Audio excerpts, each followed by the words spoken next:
From the worst adaptations of our lovable Caped Crusader to the best on the big screen, the debate regarding who's the best live-action Batman lives on to this day. As someone who's watched and reviewed every single live-action Batman movie, I feel like it's finally time that I finally provided my answer to this ever-growing debate. Before we get started, don't be afraid to tell me who your favorite or least favorite Batman are in the comment section down below. Last place, George Clooney. I don't think anybody is going to feel sorry for and listen to a guy going, woe is me, my parents died when I was 4. George Clooney is often deemed the worst iteration of Batman, just like Batman and Robin is deemed the worst Batman movie to date, and honestly, it's for an understandable reason. For the record, I like Batman and Robin. I think it's an incredibly fun movie that is unapologetically colorful and makes fun of the things that we love about Batman in all of the right ways. However, that doesn't change the reality that this movie isn't for everyone, nor does it change the fact that George Clooney's Batman isn't good at all. The nicest thing that I can say about George Clooney's take on Batman is the fact that it answers a fairly compelling what if. What if Bruce wasn't held back by his trauma because he's coped with that and healed from his past? Unfortunately, the answer to that question isn't as imaginative as we all probably would have thought if we lived in an alternate reality where we didn't get Batman and Robin. A Bruce Wayne not held back by his trauma is a Bruce Wayne that makes puns or self-aware jokes, has the time of his life being a superhero, and isn't that great of a detective. Oh, and he's incredibly compassionate towards the people around him, as seen by how he cares for Alfred in Batman and Robin. Well, that might not sound that bad. The problem is that this lacks any real depth. George Clooney is right. Almost no one feels bad for a protagonist of a superhero movie saying, woe is me, my parents died when I was 4. However, going against the typical direction for what was already deemed an iconic character thanks to Michael Keaton requires far more setup than what we got in Batman and Robin. There needed to be a better reason for Bruce being so lighthearted and having fun with things outside of why not types of angles. That's why his Batman, along with Batman and Robin, is considered such a failure. The movie goes against everything we want out of a Batman movie. Bruce's lack of death makes Batman feel weightless in terms of his motivations throughout the movie, and the movie's goal of selling toys ultimately gets in the way of what could have been a compelling answer to an against-the-grain question. 6th place, Val Kilmer. The figure in the dark was my destiny. Val Kilmer's Bruce Wayne in Batman Forever is a lot more compelling than I think people are willing to admit. In Batman Forever, Bruce Wayne struggles heavily with his trauma by design. Joel Schumacher's goal in Batman Forever was to do a deep dive into Bruce's trauma and truly figure out what makes him who he is. While that is an interesting concept that has an incredibly compelling answer, it almost feels like Joel Schumacher forgot to give Val Kilmer an intriguing Batman. Val's Batman, unfortunately, is an afterthought in Batman Forever. It's not until the very end of the movie that Batman finally begins to feel like a factor and an important piece to the movie's puzzle, which makes the movie a bit of a frustrating experience to watch all these years later. The core reason I find this issue so frustrating is that if we had gotten another movie or even a trilogy of Val Kilmer as Batman, Val could have made arguably the most intriguing Batman to date, at least in my opinion. We could have gotten to see the perfect story of Bruce Wayne fighting his trauma, growing out of it, and becoming a better hero as each movie progressed. It would have been entertaining, compelling, and it would have possibly let Joel Schumacher get a lot more respect than he does when it comes to discussing Batman and Robin and Batman Forever. However, since all we have is Batman Forever, it's hard to say anything positive about this iteration of the Caped Crusader, despite Val putting on a stellar display of a struggling Bruce Wayne. Val Kilmer's Batman is lackluster, unintriguing, and barely the hero that Gotham needs or deserves. 5th place, Christian Bale. I'll look into it. Like most people, I do have a soft spot for the Dark Knight trilogy. The Dark Knight, of course, is my favorite superhero movie ever made, and that isn't up for debate. Unfortunately, Christian Bale's Batman may be the weakest part of the Dark Knight trilogy. The Dark Knight trilogy has a ton of moments that people still think about today, but for me, I don't associate any moment with Christian Bale specifically, at least outside of the incredible hype and long-awaited moment when Batman finally escapes the pit. In Batman Begins, Bale's Batman is lackluster until the second half of the movie where he's finally doing Batman things. The Dark Knight, of course, is arguably one of the best superhero movies ever made due to a multitude of reasons, but Bale is one of the last reasons for me to make a list of why the movie is so iconic. Further, there's The Dark Knight Rises, which is an all-around mixed bag until the very ending section of the movie, which is way more hype than it has any right to be. It's just that when I look back at Christian Bale in the Dark Knight trilogy, Christian Bale's Batman is constantly getting outshined by other elements throughout the trilogy. That's why I don't have as much love for Christian Bale's iteration of Batman as others may have. In my opinion though, where Christian Bale shines the most is on the Bruce Wayne side of things. Bale set the standard and expectation for what people now want out of a live-action Bruce Wayne, a funny billionaire playboy who suits up to constantly save Gotham City. Every single time Bale is interacting with Alfred, Lucius Fox, or almost anyone in Gotham City as Bruce, he's so entertaining.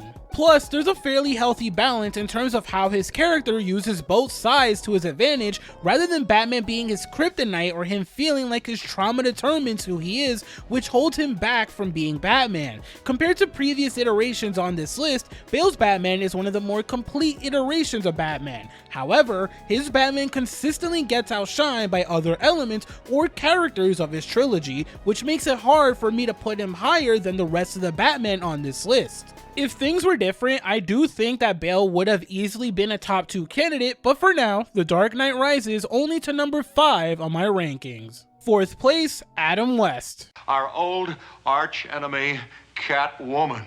I've only recently watched Batman 66, but I can easily say that I adore Adam West's Batman. His Batman is the glue that holds Batman 66 together, and it's because of how human his Batman feels throughout the movie. As I said in my Batman 66 video, he's incredibly intelligent, but he's not smart enough to not fall in love with Catwoman when she's not wearing her Catwoman costume. He's an experienced hero, but he can't save the day without the help of Robin. He may feel like he has some level of plot armor like any other superhero in a superhero movie, but you still get the satisfaction of seeing him work to save the day regardless of the hurdles that come his and Robin's way. With hindsight, I realized that it almost feels like George Clooney tried to channel this same energy in Batman and Robin, but ultimately failed to do so because Adam West's Batman has a reason for acting the way he does. The entire world of Batman 66 is comical and whimsical. Everyone, and I mean quite literally everyone, in that universe is a lovable clown. From our lovable superheroes to the lovable villains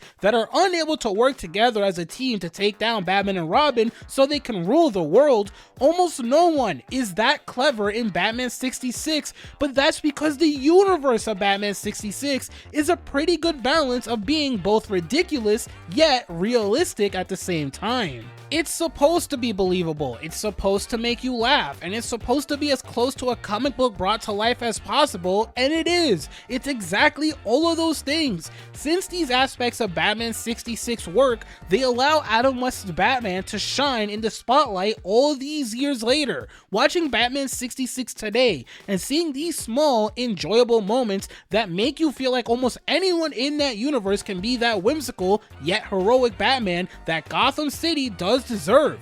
It's better than what George Clooney did, and it's better than what Val Kilmer did, but my only gripe with Adam West's Batman is that I don't know if I'd be able to consistently enjoy this wacky and whimsical Batman every time we see him on the screen today. Therefore, despite his greatness, he's in 4th place on this list. 3rd place, Michael Keaton. I'm Batman. For a lot of people, Michael Keaton is their definitive Batman, and honestly, I understand why. Without Keaton in Batman 89, it's fairly easy to argue that a lot of the things we know and love today about Batman wouldn't be here today. Michael Keaton's take on Batman made people become obsessed with a dark and brooding Batman, while also influencing what would eventually become the very iconic show Batman the Animated Series. However, my biggest issue with Michael Keaton's Batman is that he doesn't feel human. When I think of Batman, I think of the internal battle that comes with Bruce balancing his two personas and using them to his advantage so he can take down whatever villain is causing problems in Gotham. That's because that internal fight forces Bruce to consistently learn how to balance both characters, which creates an engaging viewing experience and actually kind of humanizes him. It allows you to see his internal struggles, his moral compass, and his growth as a billionaire playboy detective and iconic superhero. Michael Keaton's iteration of Batman doesn't entirely nail that aspect of Batman in my opinion. Despite this sounding like a massive flaw, it's kind of a minor one since his Batman fits perfectly in that dark, gothic, and comical universe of Batman 89 and Batman Returns. In a cool way, this flaw allows his Batman to feel like a walking, talking, and living urban legend more than anything else. He's exactly what the famous quote from Batman the Animated Series says, which is exactly what the thugs of Gotham fear. He is dark, he is the night, he is Batman. He's a bat in the night sky that watches over Gotham and takes down every villain or thug that comes his way. Plus, he has a gray moral compass since he does kill the Joker in Batman 89. If you ask me, considering the time that Keaton's movie came out and what the Joker managed to do in Gotham, the decision to kill him is entirely understandable all these years later. Second place, Robert Pattinson. I'm vengeance.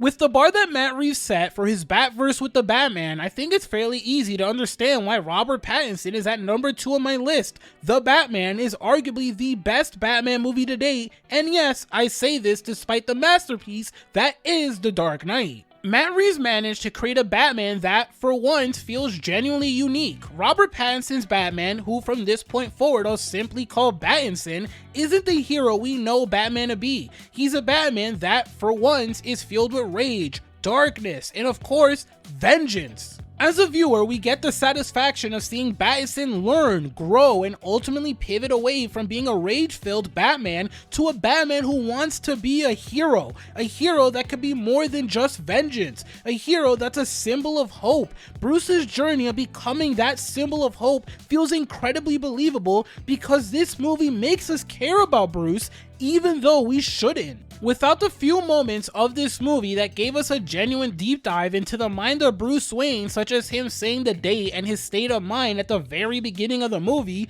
the arc he goes through in The Batman wouldn't have stuck the landing.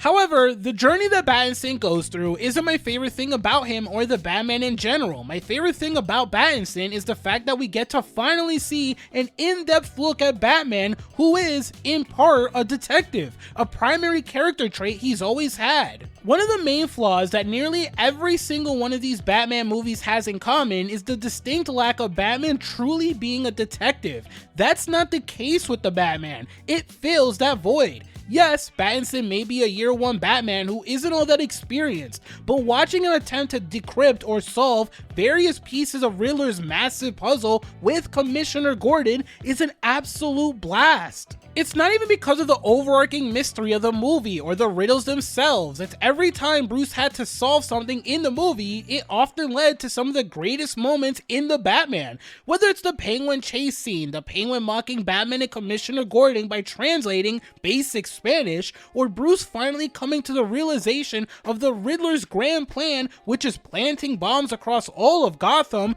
the detective aspect of Batman getting a much needed deep dive makes the Batman all the more special. Now, the reason why Pattinson is at number 2 on this list when most people may argue that he should and could be higher is that I don't feel like it's fair to currently put him any higher. At this point, Pattinson has already cemented himself as a top tier Batman. There is no debate about that. However, considering he has a full trilogy and a couple of shows where Pattinson will likely appear, I think I'm willing to wait before I rank him any higher. I want to see the highs and lows that Pattinson goes through, and I want to see how those moments define him. Does he get better? Does he get braver? Does he become the ultimate iteration of Batman? Those things remain to be seen, and until then, I'm going to hold off on calling Pattinson the number 1 live action Batman. And finally, first place, Ben Affleck.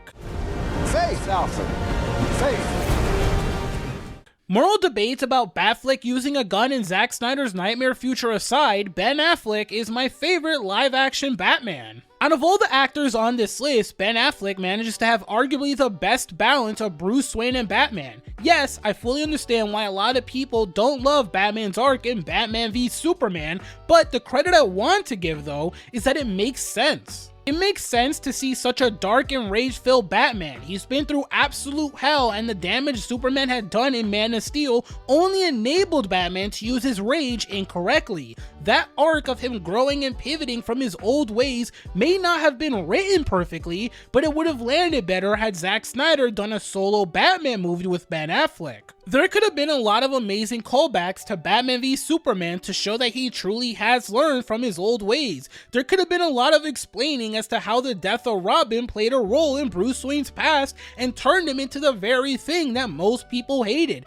That movie could have ended on a hopeful note that set Bruce up as a hero, detective, and leader for Zack Snyder's Justice League, which is exactly where Batfleck outshines the rest of these Batmen. Although Ben Affleck doesn't get to do enough Batman-related antics on screen, Batfleck is the glue and centerpiece of the Snyder Cut. Batfleck's journey of assembling the Justice League to save the world is so enjoyable. I love that it intentionally continues the theme and journey of Bruce learning from other people. One of my favorite moments in the Snyder Cut is Batfleck sitting back and letting the team brainstorm multiple times without ever losing any sense of attention. He's there watching intently, learning and understanding everybody's train of thought, which does eventually lead to them reviving Superman. His efforts in assembling that team ends up being worth it because they all perfectly complemented each other, even if they had some growing pains. I love that he specifically instilled a sense of respect for Alfred in the Justice League when they first met him. The immediate comment of, "Everybody, this is Alfred, I work for him,"